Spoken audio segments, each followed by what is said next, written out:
The first letter of Paul to the Corinthians. Chapter 10. For I do not want you to be unaware, brothers, that our fathers were all under the cloud, and all passed through the sea, and all were baptized into Moses in the cloud and in the sea, and all ate the same spiritual food, and all drank the same spiritual drink. For they drank from the spiritual rock that followed them, and the rock was Christ.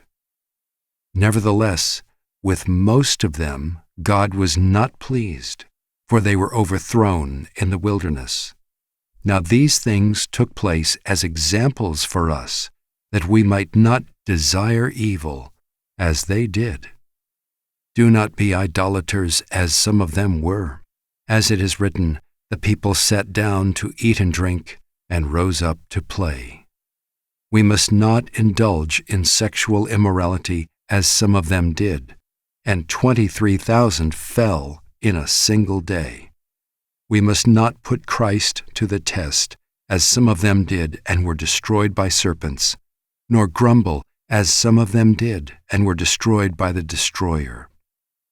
Now these things happened to them as an example, but they were written down for our instruction, on whom the end of the ages has come. Therefore let anyone who thinks that he stands take heed lest he fall. No temptation has overtaken you that is not common to man.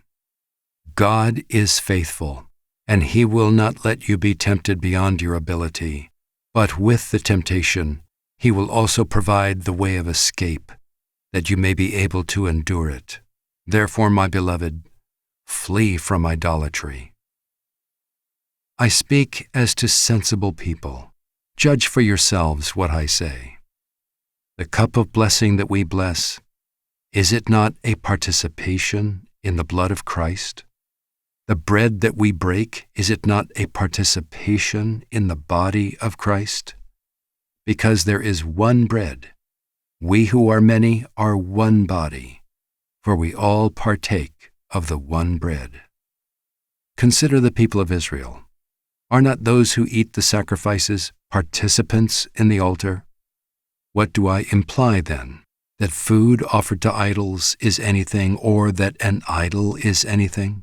No, I imply that what pagans sacrifice, they offer to demons and not to God.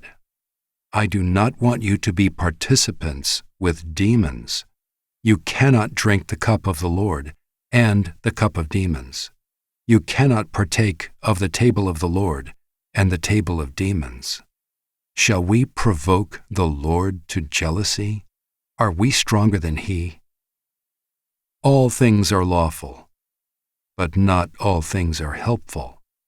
All things are lawful, but not all things build up. Let no one seek his own good, but the good of his neighbor. Eat whatever is sold in the meat market without raising any question on the ground of conscience. For the earth is the Lord's, and the fullness thereof. If one of the unbelievers invites you to dinner and you are disposed to go, eat whatever is set before you without raising any question on the ground of conscience. But if someone says to you, "This has been offered in sacrifice," then do not eat it, for the sake of the one who informed you and for the sake of conscience. I do not mean your conscience, but his. For why should my liberty be determined by someone else's conscience? If I partake with thankfulness, why am I denounced because of that for which I give thanks? So, whether you eat or drink or whatever you do all to the glory of God. Give no offense to Jews or to Greeks or to the church of God, just as I try to please everyone in everything I do, not seeking my own advantage, but that of many, that they may be saved.